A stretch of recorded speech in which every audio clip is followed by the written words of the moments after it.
Simplesmente não és o meu tipo romanticamente, explicou depois de me dar falsas esperanças durante 2 anos. Então tornei-me o tipo perfeito de outra pessoa, arranjei um emprego melhor noutra cidade, e nunca mais olhei para trás. Agora ela anda a perguntar aos amigos mútuos sobre mim enquanto eu apresento a minha namorada à família. 2 anos da minha vida condensados numa conversa brutal no Café Central, o lugar onde Marta e eu tínhamos passado incontáveis manhãs de sábado a falar sobre tudo e nada. Sou Miguel, 26 anos, bombeiro há 4 anos em Lisboa, e tinha me convencido de que o que a Marta e eu tínhamos estava a evoluir para algo real. As chamadas tarde da noite quando ela não conseguia dormir, caminhadas de fim de semana na Serra de Sintra, ajudá-la a mudar de casa 2 vezes, ser o seu contato de emergência no trabalho, cozinhar jantar juntos todas as terças porque era nossa noite. Ela tinha me chamado seu melhor amigo tantas vezes que eu começara a ouvir como melhor amigo com uma vírgula invisível que fazia toda a diferença na minha cabeça. Naquela manhã de terça, ela mandou uma mensagem a pedir para nos encontrarmos para café com aquele tom sério que faz o estômago apertar, e eu até trouxe a pequena caixa de veludo no bolso do casaco porque alguma parte iludida de mim pensou que talvez, finalmente, ela estivesse pronta para oficializar isto.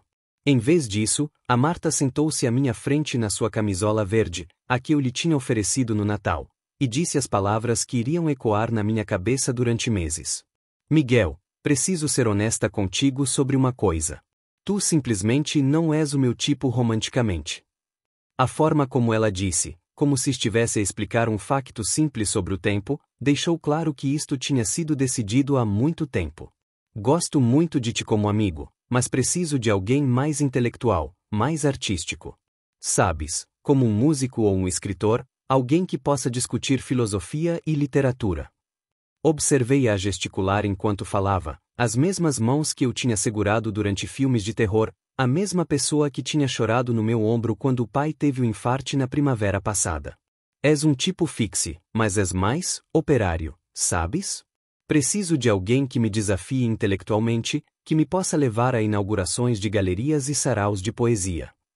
Ela pareceu genuinamente surpreendida quando perguntei, o que achavas que estávamos a fazer todo este tempo? A sua confusão parecia autêntica enquanto explicava, somos amigos, Miguel. Amigos muito próximos. Pensei que entendesses isso. Nunca te dei falsas esperanças. Mas ela tinha dado falsas esperanças, de 1000 pequenas formas. Pedir emprestadas as minhas camisolas e nunca as devolver, pedir-me para ser o seu acompanhante no casamento da colega, deixar-me pagar por tudo enquanto chamava isso sair juntos, adormecer no meu sofá durante noites de filmes e acordar nos meus braços sem se afastar. Hei de surpreendida por eu ter desenvolvido sentimentos, disse calmamente, mas tens me tratado como namorado sem o título durante 2 anos. Ela mexeu-se desconfortavelmente, finalmente mostrando uma rachadura na sua certeza. Eu não percebi que vias as coisas dessa forma. Pensei que éramos apenas amigos muito bons que gostavam de passar tempo juntos.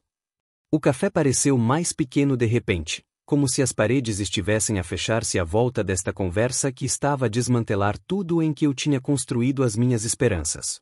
Amigos bons não costumam ligar um ao outro à meia-noite só para ouvir a voz de alguém, sublinhei, mas ela tinha uma resposta para isso também. Tu és fácil de falar. Ouves sem julgar. Fácil de falar, como se eu fosse uma espécie de animal de apoio emocional em vez de um homem que se tinha apaixonado completamente por ela. Estendi a mão para a carteira, tirando dinheiro suficiente para cobrir as nossas bebidas e o seu muffin de mirtilo, a mesma encomenda que ela fazia há 2 anos. Miguel, por favor não fique chateado, disse enquanto me levantava. Dou muito valor à nossa amizade. És uma das pessoas mais importantes na minha vida. A ironia era suficientemente afiada para cortar, importante o suficiente para depender, não importante o suficiente para namorar. Espero que encontres o teu músico ou escritor, disse, querendo dizer mais do que ela alguma vez saberia. Enquanto caminhava em direção à porta, ouvi-a gritar atrás de mim. Ainda podemos ser amigos, certo? Mas não me virei porque a resposta já estava clara no peso daquela caixa de veludo ainda no meu bolso, e na percepção de que tinha passado 2 anos a fazer audição para um papel que ela nunca tencionara dar-me.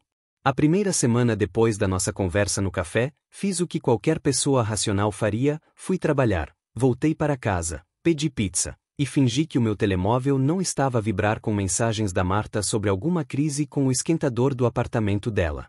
Mas na segunda semana, algo mudou, e em vez de me afundar na autopiedade, comecei a pesquisar posições de bombeiro noutros distritos com a mesma abordagem metódica que usava para inspeções de equipamento. Foi então que encontrei a abertura no Porto, posição de inspetor de segurança contra incêndios com potencial para avançar para coordenador regional, salário inicial 15 mil euros mais do que estava a ganhar em Lisboa, além de pagarem a educação contínua. Sempre tinha sido bom no lado técnico de combate a incêndios, entender códigos de construção e sistemas de segurança, mas nunca me tinha esforçado além dos requisitos básicos porque estava demasiado focado em construir uma vida com a Marta em Lisboa. Agora não tinha nada a manter-me aqui, então comecei a ter aulas noturnas de gestão de emergências na universidade, a ir ao ginásio com o tipo de dedicação que antes reservava para planear as surpresas de aniversário da Marta, e a ler tudo o que conseguia sobre prevenção de incêndios e política de segurança pública. A transformação física veio mais facilmente do que esperado. Quando não estás a passar todas as noites livres a cozinhar jantar para alguém que te vê como apenas amigo, tens muito mais tempo para preparação de refeições e corridas matinais. 3 semanas depois da minha campanha de automelhoria, o meu telemóvel começou a explodir com chamadas da Marta, mas não do tipo que eu poderia ter esperado há um mês. O prédio dela tinha falhado uma inspeção de segurança contra incêndios, e ela estava a enfrentar despejo potencial se as violações não fossem corrigidas dentro de 30 dias. O antigo Miguel teria largado tudo para ajudar a navegar a burocracia, teria usado as suas ligações no Corpo de Bombeiros de Lisboa para conseguir que o prédio dela fosse priorizado para reinspeção, teria passado o fim de semana a ajudá-la a pesquisar direitos de inquilinos e talvez até emprestar-lhe dinheiro para um hotel se precisasse de alojamento temporário. Em vez disso, observei as suas mensagens de voz cada vez mais frenéticas acumularem-se enquanto estudava para o meu exame de meio de curso de gestão de emergências. Miguel, por favor liga-me, isto é sério, tinha dito na primeira mensagem, ainda usando aquele tom que assumia que eu estaria disponível sempre que ela precisasse de mim. Na quinta mensagem, a sua voz tinha mudado para pânico genuíno. Não sei o que fazer, e tu és a única pessoa que conheço que percebe destas coisas. Por favor, preciso mesmo da tua ajuda. Mas não liguei de volta porque ajudar a Marta com a sua crise significaria deslizar de volta para aquele papel confortável de ser o seu contato de emergência, o seu solucionador de problemas, o seu melhor amigo que tratava de todas as coisas práticas enquanto ela esperava que algum tipo artístico a varresse dos pés. Dei ao meu capitão no quartel 2 semanas de pré-aviso, contando-lhe sobre a oportunidade no Porto e vendo tentar convencer-me a não deixar uma posição tão sólida.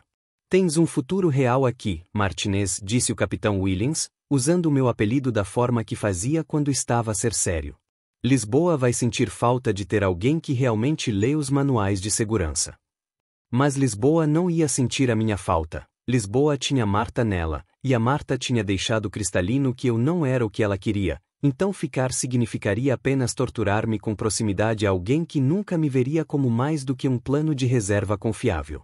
Comecei a embalar o meu apartamento sem contar aos nossos amigos mútuos sobre a mudança, em parte porque não queria que chegasse aos ouvidos da Marta, e em parte porque tinha curiosidade de ver quanto tempo levaria para alguém notar que eu tinha desaparecido.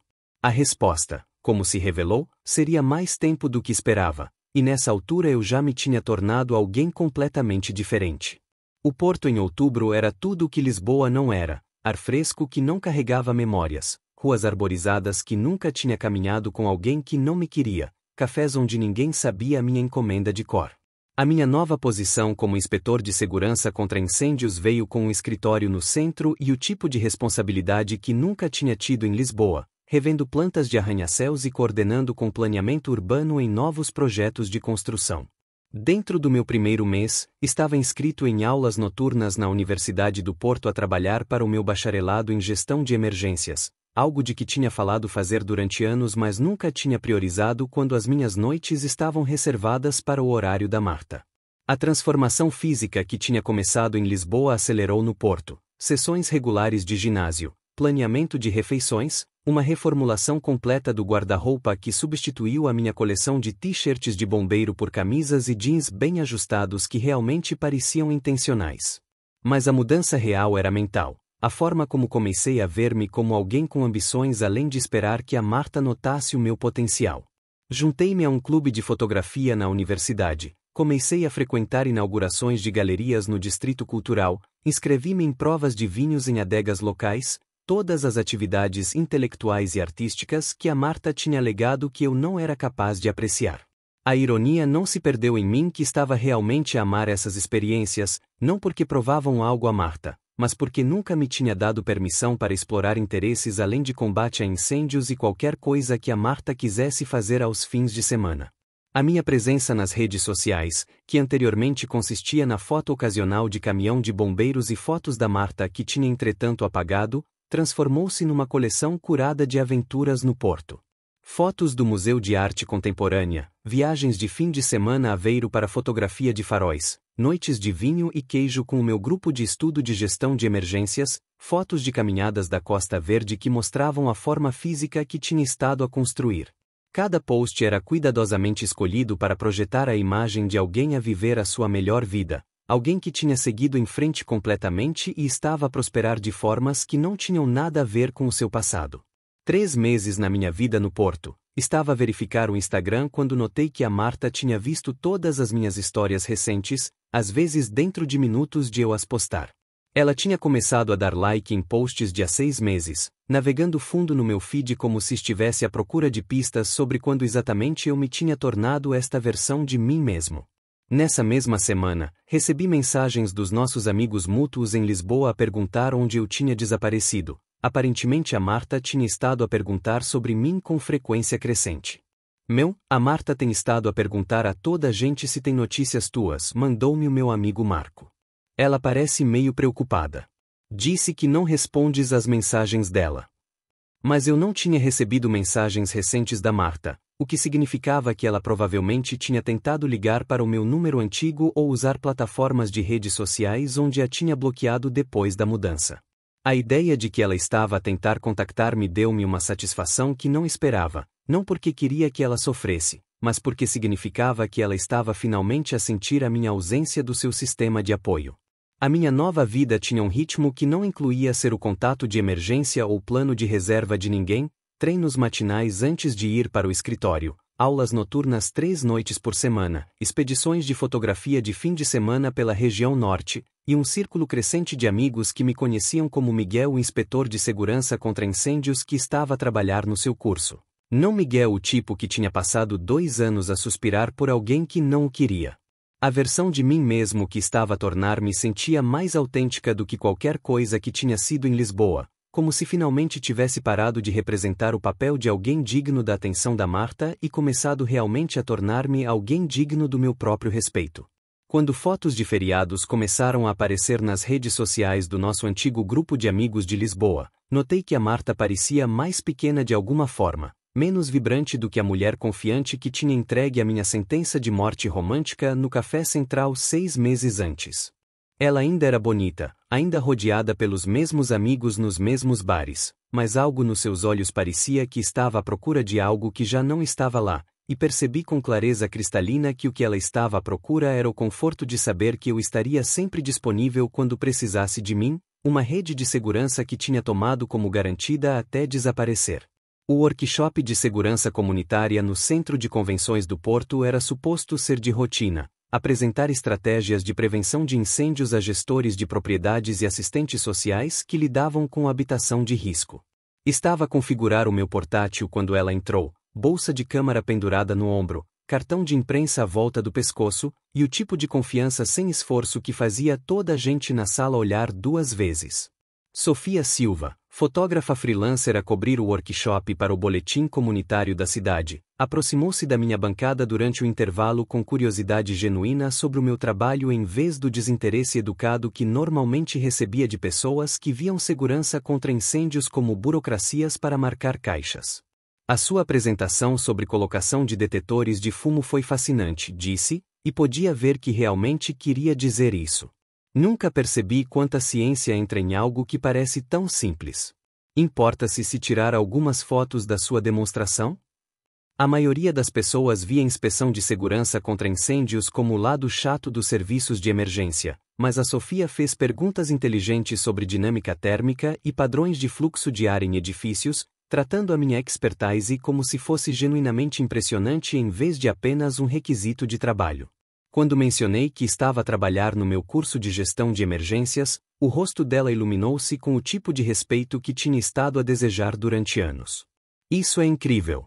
Está literalmente a salvar vidas através de prevenção. Isso é muito mais impactante do que apenas responder a emergências depois de acontecerem. Durante a nossa conversa de café depois do workshop, ela contou-me sobre o seu trabalho de fotografia documentando desenvolvimento urbano e serviços comunitários, como tinha entrado no trabalho freelance depois de deixar o seu emprego de marketing corporativo para perseguir algo mais significativo. Adoro capturar pessoas que são apaixonadas pelo seu trabalho, disse, mostrando-me fotos na sua câmara de um projeto de jardim de bairro e um programa de literacia para idosos. Há algo realmente atrativo sobre alguém que se dedica a tornar a sua comunidade mais segura. A palavra atrativo pairou no ar entre nós, e pela primeira vez em meses, senti-me como se alguém me estivesse a ver como um homem desejável em vez de um amigo confiável. Quando ela perguntou se eu estaria interessado em jantar juntos alguma vez, não para uma história mas apenas porque tinha gostado da nossa conversa, disse sim sem a hesitação que se tinha tornado segunda natureza depois de 2 anos a ler entrelinhas com a Marta. O nosso primeiro encontro real foi numa exposição de fotografia no centro, sugestão dela, e encontrei-me genuinamente envolvido com as obras de arte em vez de fingir estar interessado para impressionar alguém. Tem bom olho para composição, disse a Sofia enquanto olhávamos para uma série de fotos arquitetônicas. Já pensou em combinar o seu trabalho de segurança contra incêndios com fotografia? Documentar características de segurança de edifícios podia ser realmente poderoso. Ela via ligações que eu nunca tinha considerado, formas do meu conhecimento profissional poder intersetar com atividades criativas, tratando a minha expertise como algo valioso em vez de algo a superar. Dentro de um mês, estávamos a passar fins de semana nos parques do norte onde ela fotografava paisagens enquanto eu apontava potenciais riscos de incêndio e rotas de evacuação, as nossas perspectivas diferentes criando conversas que se sentiam colaborativas em vez de educacionais. A Sofia nunca me fez questionar onde estava com ela. Quando postava fotos nossas nas redes sociais, as legendas eram coisas como explorando as cascatas do Gerês com o meu especialista favorito em segurança contra incêndios e noite de encontro com o homem que mantém a nossa cidade segura, tratando a minha profissão como algo de que se orgulhar em vez de algo de que se envergonhar. O contraste com a Marta era tão marcante que era quase cômico. Aqui estava uma mulher que incorporava cada qualidade que a Marta alegava querer num parceiro, artística e intelectual e culta, mas estava completamente atraída pela minha expertise e competência operária.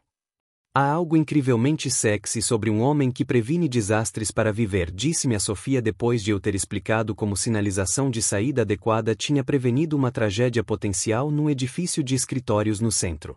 És como um super-herói da vida real, apenas mais silencioso sobre isso. 6 meses no nosso relacionamento, a Sofia começou a incluir-me nas suas publicações das redes sociais regularmente, apresentando-me aos seus amigos fotógrafos como o namorado dela com orgulho genuíno, nunca qualificando com explicações sobre os nossos diferentes backgrounds ou percursos de carreira. Quando ela fotografou um quartel de bombeiros para uma peça de segurança comunitária, trouxe-me como consultor especialista, e observei-a trabalhar com o tipo de admiração profissional que nunca tinha experimentado da Marta. Deviam vê-lo analisar sistemas de segurança de um edifício, disse ao chefe dos bombeiros. É como ver um artista trabalhar, mas em vez de criar beleza, está a criar segurança.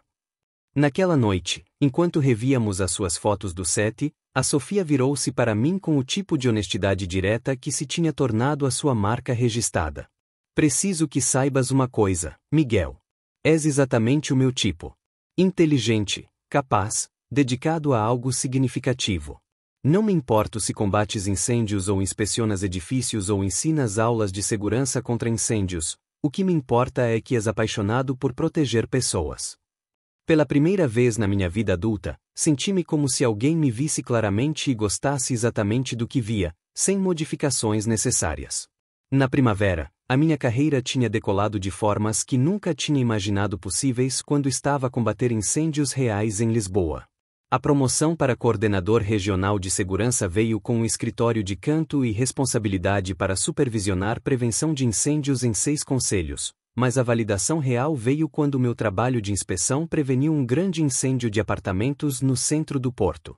Tinha apanhado cablagem elétrica defeituosa durante uma inspeção de rotina que podia ter matado dezenas de residentes, e de repente eu era a história noticiosa local sobre o inspetor de incêndios que salvou vidas antes da emergência sequer acontecer. Inspetor herói previne tragédia através de trabalho vigilante de segurança. Li a manchete no Jornal de Notícias, completa com uma foto minha de pé fora do prédio de apartamentos parecendo competente e profissional no meu equipamento de inspeção. A história tornou-se viral nas redes sociais locais. Encontrei-me a lidar com pedidos de entrevista de estações noticiosas regionais sobre a importância de segurança contra incêndios proativa. Entretanto, a vida romântica da Marta estava a fornecer exatamente o tipo de drama que ela aparentemente tinha estado a desejar quando me descartou como demasiado estável e previsível. Através do nosso amigo mútuo Marco, que parecia gostar de me atualizar sobre o caos, soube da sua série de relacionamentos decepcionantes com os tipos artísticos que ela alegava precisar. Primeiro foi o Damien, o músico que tinha parecido perfeito até ele roubar 60 euros da carteira dela durante uma festa em casa e depois tentar fazer-lhe gaslighting sobre isso quando ela o confrontou. Ela ficou devastada, disse-me o Marco durante uma das nossas conversas mensais. Continuava a dizer que não podia acreditar que alguém trairia a confiança dela assim. Queria dizer-lhe que tu nunca terias feito uma coisa dessas, mas achei que ela precisava aprender essa lição sozinha. A seguir veio o Bradley, o aspirante a escritor que tinha parecido intelectual e profundo até a Marta descobrir que ele tinha estado a plagiar as suas publicações das redes sociais para o seu blog sobre namoros na era moderna, literalmente copiando os pensamentos dela sobre relacionamentos e apresentando-os como as suas próprias percepções. A gota de água foi o Nathan, o fotógrafo que tinha conhecido numa inauguração de galeria que tinha parecido tudo o que ela me tinha dito que queria, artístico, sofisticado, bem conectado na cena artística local. Não foi até 3 meses no relacionamento que a Marta descobriu que ele era casado com 2 filhos, usando as suas exposições de arte como cobertura para casos com mulheres que pensavam estar a namorar um homem disponível. Ela ligou-me a chorar às 2 da manhã, relatou o Marco. Disse que não conseguia perceber porque continuava a atrair tipos que pareciam perfeitos mas se revelavam desastres completos. Disse-lhe que talvez estivesse à procura das qualidades erradas num parceiro. A ironia era tão espessa que se podia cortar com um machado de resgate. A Marta tinha me rejeitado por ser demasiado estável e confiável. Depois passou um ano a descobrir que instabilidade e temperamento artístico muitas vezes vinham com falhas de caráter sérias. Mas a parte mais satisfatória não eram as falhas românticas da Marta, era como o nosso antigo grupo de amigos tinha começado a ver as escolhas dela. Sabes, o Miguel nunca te trataria assim, tornou-se a resposta padrão sempre que ela se queixava do comportamento do namorado mais recente. A Lisa, a amiga mais próxima dela, tinha aparentemente começado a dizer coisas como tinhas um tipo genuinamente bom que te adorava, e deixaste-o escapar por quê? Um bando de artistas egoístas que não te respeitam. A mudança na dinâmica social era fascinante de observar à distância. Eu tinha passado de ser o amigo confiável que toda a gente tomava como garantido para ser o padrão de comportamento decente que os novos relacionamentos da Marta não conseguiam cumprir. Quando ela começou a perguntar sobre a minha vida no Porto, as atualizações que recebia provavelmente ardiam mais do que o meu silêncio alguma vez poderia ter feito. O Miguel está a arrasar por aí, disse-lhe o Marco, aparentemente gostando do seu papel de mensageiro. Foi promovido, ganha bem, está a namorar uma fotógrafa que posta sobre ele como se fosse a melhor coisa que alguma vez lhe aconteceu. O tipo está a viver a sua melhor vida. O contraste entre o meu relacionamento próspero com a Sofia e a série de desilusões da Marta estava a tornar-se impossível de ignorar. E podia sentir a mudança na forma como as pessoas falavam sobre a nossa antiga dinâmica. Em vez de me verem como o tipo que foi friendzoned, os nossos amigos mútuos estavam a começar a reconhecer que a Marta tinha cometido um erro massivo de julgamento, escolhendo flash e excitação sobre substância e cuidado genuíno. A Sofia e eu tínhamos começado a falar sobre viver juntos, uma conversa que se sentia natural e emocionante em vez de desesperada e unilateral como o meu planeamento de relacionamento com a Marta tinha sido. Adoro como pensa sobre o futuro, disse-me a Sofia enquanto olhávamos para listagens de apartamentos. Não sonhas apenas com coisas, realmente planificas para elas e fazes-las acontecer. Isso é incrivelmente atrativo num parceiro. Tudo o que a Marta tinha visto como chato sobre mim, a minha estabilidade, o meu planeamento, a minha confiabilidade, a Sofia valorizava como exatamente as qualidades que queria num relacionamento a longo prazo, e estava finalmente a perceber a diferença entre alguém que se contenta contigo e alguém que te escolhe deliberadamente. O convite para falar na Conferência Nacional de Trabalho Social em Madrid chegou numa manhã de terça que começou como qualquer outra, mas acabaria por ser o dia em que a Marta finalmente viu exatamente quem eu me tinha tornado nos 18 meses desde que me descartou como não o seu tipo. Os organizadores da conferência queriam que eu apresentasse sobre protocolos de segurança contra incêndios em instalações residenciais, um tópico que se tinha tornado a minha especialidade depois de prevenir 3 incidentes graves no Porto através de procedimentos de inspeção melhorados. A Sofia estava mais entusiasmada sobre a oportunidade de falar do que eu, imediatamente começando a planear um fim de semana longo em Madrid onde ela podia fotografar a cidade enquanto eu entregava o que ela chamou o meu momento TED Talk. A ironia de que eu estaria a falar para uma sala cheia de assistentes sociais, a profissão da Marta, não se perdeu em nenhum de nós, mas genuinamente pensei que as hipóteses da Marta estar presente eram mínimas dado que era uma conferência nacional e ela nunca tinha mostrado interesse em educação contínua além dos requisitos mínimos. Passei semanas a preparar a apresentação, trabalhando com a Sofia para criar diapositivos visualmente convincentes que envolveriam uma audiência mais acostumada a discutir trauma emocional do que dinâmica térmica. Vais impressioná-los, disse durante uma das nossas sessões de prática. Estão à espera de alguma palestra de segurança chata, mas vais mostrar-lhes como o trabalho de prevenção realmente salva as comunidades que eles servem. Isto vai ser incrível para a tua carreira. Na manhã da minha apresentação, estava no quarto de hotel a ajustar a gravata enquanto a Sofia tirava fotos de mim parecendo mais confiante e profissional do que alguma vez me tinha sentido em Lisboa. O meu namorado, o orador principal, legendou a história do Instagram, e podia ver nos seus olhos o orgulho genuíno que tinha faltado de cada interação com a Marta. O centro de conferências estava lotado. Facilmente 300 assistentes sociais de todo o país reunidos para aprender sobre protocolos de segurança que provavelmente nunca tinham considerado importantes para o seu trabalho. Estava a meio de explicar como o planeamento adequado de segurança contra incêndios tinha prevenido uma tragédia numa casa de acolhimento no Porto quando a avistei na terceira fila, o perfil familiar da Marta inconfundível mesmo numa sala cheia de estranhos. Ela estava sentada com um bloco aberto, caneta preparada, parecendo em tudo a assistente social profissional que eu nunca a tinha realmente visto ser durante o nosso tempo juntos. Por uma fração de segundo, os nossos olhos encontraram-se, e observei o rosto dela ciclar através de surpresa, reconhecimento, e algo que parecia choque ao ver-me comandar a atenção de centenas dos seus pares profissionais.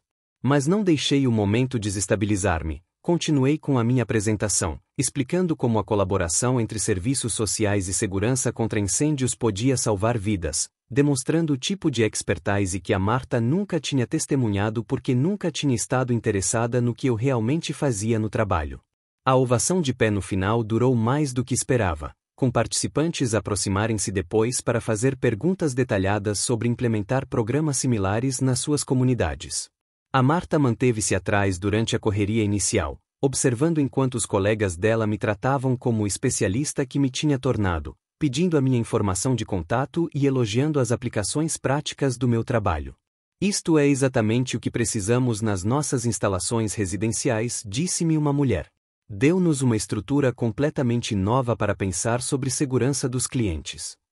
Quando a Marta finalmente se aproximou, tinha se composto numa atitude profissional que não conseguia esconder completamente a sua confusão subjacente sobre como o tipo operário, que tinha rejeitado acabou por comandar respeito no campo dela.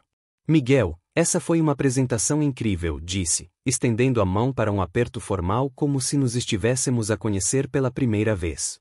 Não fazia ideia de que te tinhas movido para esta área de expertise. O uso do meu nome completo em vez da familiaridade casual que antes partilhávamos disse-me tudo sobre como ela estava a tentar navegar esta interação. Marta, bom ver-te, respondi com a distância educada que usaria com qualquer participante da conferência. Obrigado pelo feedback. Estás a trabalhar em serviços residenciais agora? Antes de ela poder responder, a Sofia apareceu ao meu lado, deslizando o braço através do meu com a intimidade natural de alguém que pertencia ali. Querido, há algumas pessoas do Corpo de Bombeiros do Porto que te querem conhecer, disse, depois virou-se para Marta com curiosidade amigável. Olá, sou a Sofia, noiva do Miguel. A palavra atingiu a Marta como um golpe físico, e observei o rosto dela registrar o anel de noivado no dedo da Sofia, a afeição fácil entre nós, o facto de eu não só ter seguido em frente mas ter encontrado alguém que estava a planear um futuro comigo. Noiva, repetiu a Marta, a compostura profissional a escorregar ligeiramente. Parabéns! Sou a Marta, conhecíamos-nos em Lisboa. Costumávamos conhecer-nos, a distância cuidadosa na sua formulação deixou claro que não ia reivindicar qualquer significado especial no meu passado, e apreciei a sua contenção mesmo reconhecendo a dor por trás disso. Oh, és de Lisboa, disse a Sofia calorosamente. O Miguel contou-me sobre os seus dias de bombeiro lá. Trabalho tão importante, mas ele realmente encontrou a sua vocação em prevenção e educação de segurança. A conversa durou talvez mais 3 minutos. Cortesias profissionais sobre a minha apresentação e o trabalho da Marta, mas podia vê-la absorver cada detalhe sobre a Sofia e eu, como estávamos juntos, como a Sofia falava sobre a minha carreira com admiração genuína, como completamente confortável eu parecia neste ambiente profissional que estava tão longe da versão de mim mesmo que a Marta tinha conhecido. Enquanto nos afastávamos, a Sofia apertou-me o braço e sussurrou, ela parecia que tinha visto um fantasma. Era esse que te disse que não eras intelectual o suficiente? Acenei com a cabeça, e a Sofia abanou a cabeça com incredulidade divertida. A perda dela tornou-se o meu ganho incrível, disse, depois beijou-me a face antes de nos juntarmos ao grupo de profissionais de segurança contra incêndios que me estavam a tratar como exatamente o especialista que tinha trabalhado tanto para me tornar. O passeio de balão de ar quente sobre o porto foi ideia da Sofia, algo que ela queria fotografar de cima há meses. Mas eu tinha estado secretamente a planear torná-lo memorável por razões inteiramente diferentes. O anel tinha estado na gaveta da minha secretária durante 3 semanas, uma peça desenhada à medida que refletia tudo o que tinha aprendido sobre escolher alguém que realmente queria ser escolhida, elegante mas não chamativo, significativo mas não presunçoso, caro o suficiente para refletir o meu sucesso de carreira mas escolhido porque combinava perfeitamente com o estilo da Sofia. Enquanto flutuávamos sobre a cidade onde tinha reconstruído toda a minha vida, observando a Sofia tirar fotos da paisagem abaixo com excitação genuína, percebi que isto era como a felicidade realmente se sentia, não a esperança ansiosa que tinha confundido com amor com a Marta, mas o contentamento profundo de estar com alguém que celebrava os meus sucessos em vez de os tolerar. A luz é incrível aqui em cima, disse a Sofia, baixando a câmara para me olhar com o tipo de sorriso que me tinha feito apaixonar por ela desde o início. Obrigada por planear isto. Sei que as alturas não são a tua coisa favorita. Esse foi o momento em que soube que era perfeito. Ela tinha se lembrado do meu medo ligeiro de alturas e apreciado que eu tinha escolhido esta experiência para ela de qualquer forma. O tipo de atenção atenciosa aos meus sentimentos que a Marta nunca tinha mostrado em 2 anos do que eu pensava ser um relacionamento. Na verdade, tenho algo que tenho estado a planear há semanas, disse, chegando ao bolso do casaco enquanto o balão deslizava silenciosamente sobre a região norte. Sofia Silva, vês-me exatamente como sou e amas-me por isso, não apesar disso. Fazes-me querer ser a melhor versão de mim mesmo enquanto nunca me fazes sentir que a versão atual não é suficiente. A câmara dela foi esquecida enquanto me observava ajoelhar-me no cesto, a cidade espalhada abaixo de nós como uma promessa do futuro que íamos construir juntos. Queres casar comigo? O sim dela veio com lágrimas e risos e o tipo de beijo que teria sido impossível no espaço apertado se não estivéssemos tão focados um no outro que a física parecia negociável. As fotos de noivado que a Sofia postou naquela noite eram deslumbrantes, o anel dela apanhando a luz da hora dourada, ambos parecendo genuinamente alegres, o horizonte do porto fornecendo um cenário que contava a história de quão longe eu tinha chegado desde Lisboa.